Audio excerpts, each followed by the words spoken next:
Andhra Pradesh Chief Minister N. Chandrababu Naidu announced the cancellation of approval for the Mumtaz Hotel, which was planned on 35.32 acres near the Seven Hills of Tirumala. He also reiterated the government's stance against commercialization near the sacred site, emphasizing the need to preserve its religious sanctity. Additionally, Naidu stated that only Hindus should be employed at the Tirumala temple. He also assured that if individuals from other religions were currently working there, they would be relocated to other positions without hurting their sentiments. Well, his remarks reinforced the government's commitment to maintaining Tirumala's spiritual and cultural heritage.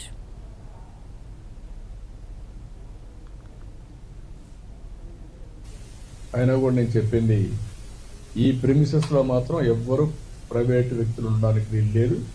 అవసరమైతే alternative land ఇస్తామని చెప్పాం. దాన్ని కూడా వాళ్ళు ఒప్పుకున్నారు. ఏదైతే పక్కన ఒక ఇదే ల్యాండ్ పక్కన ఉంది, రోడ్డు ఆ పక్క ఇస్తాం తప్ప ఈ పక్క ఎక్కడ ఇవ్వం. We are very clear. అది వాళ్ళతో మాట్లాడి టీటీడీ సార్ట్అవుట్ చేస్తారు. ఇంకొక పక్కన ఇప్పటికే చాలా వరకు చేశాం. నేను ఒకటే ఈ టీటీడీలో పనిచేసే ప్రతి ఒక్కరిని కోరుతున్నా, including board members, management, everybody, మీరందరూ కూడా వీలైతే మీరు వెంకటేశ్వర స్వామి పవిత్రత కాపాడడానికి ఇంకొక అడుగు ముందుకెళ్ళండి. వీలు కాకపోతే మీరు మీ పని చేయండి.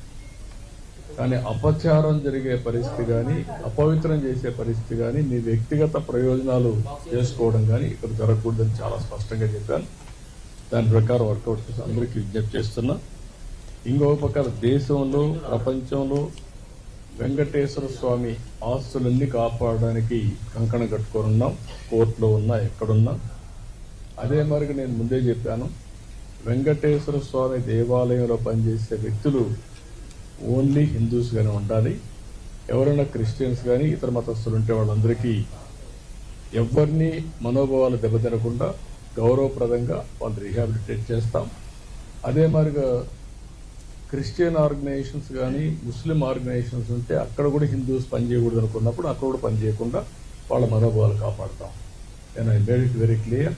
దానికి కట్టుబడి ఉన్నాం. ఆ చర్యలు తీసుకోమని కూడా మన వాళ్ళందరికీ కోరుతున్నా. ఇంకొక పక్కన దేశంలో ఉండే అన్ని రాజధానుల్లో వెంకటేశ్వర స్వామి దేవాలయం కట్టాలనేది ఒక నిర్ణయం, ఒక సంకల్పం చేశాం. దాని ప్రకారం అందరికీ విజ్ఞప్తి చేస్తున్నా. అక్కడ ముఖ్యమంత్రి కూడా రాస్తాం. వాళ్ళు కానీ ముందుకు వస్తే వెంకటేశ్వర స్వామి దేవాలయం భారతదేశంలో ఉండే అన్ని రాష్ట్ర రాజధానుల్లో కట్టాలనేది ఒక ఆలోచన. ఈ ఆలోచన టీటీడీ కూడా వర్కౌట్ చేసి ముందుకు తీసుకెళ్తారు. అదే మరి విదేశాల్లో కూడా, ఒక మన దేశంలోనే కాకుండా విదేశాల్లో కూడా చాలామంది హిందువులు ఇదయ్యారు. ప్రపంచంలో ఉండే హిందువులకి ఒక ఆలోచన ఉంటుంది, కలియుగ దేవుడు వెంకటేశ్వర స్వామి, ప్రతి ఒక్కరూ ఒకసారి కానీ ఎక్కువ సార్లు కానీ ఇక్కడికి వచ్చి దర్శనం చేసుకోవాలనేది ఒక సంకల్పం. రెండో సంకల్పం, ఎక్కడికక్కడ టెంపుల్స్ ఉంటే ఆ టెంపుల్లో పూజలు చేసుకుంటూ వాళ్ళు ముందుకు పోయే పరిస్థితి వస్తుంది.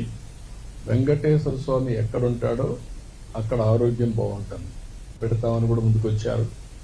అయినా కూడా నేను చెప్పింది, ఈ ప్రిమిసెస్లో మాత్రం ఎవ్వరూ ప్రైవేట్ వ్యక్తులు ఉండడానికి వీలు లేదు. అవసరమైతే ఆల్టర్నేటివ్ ల్యాండ్ ఇస్తామని చెప్పాం. దాన్ని కూడా వాళ్ళు ఒప్పుకున్నారు. ఏదైతే పక్కన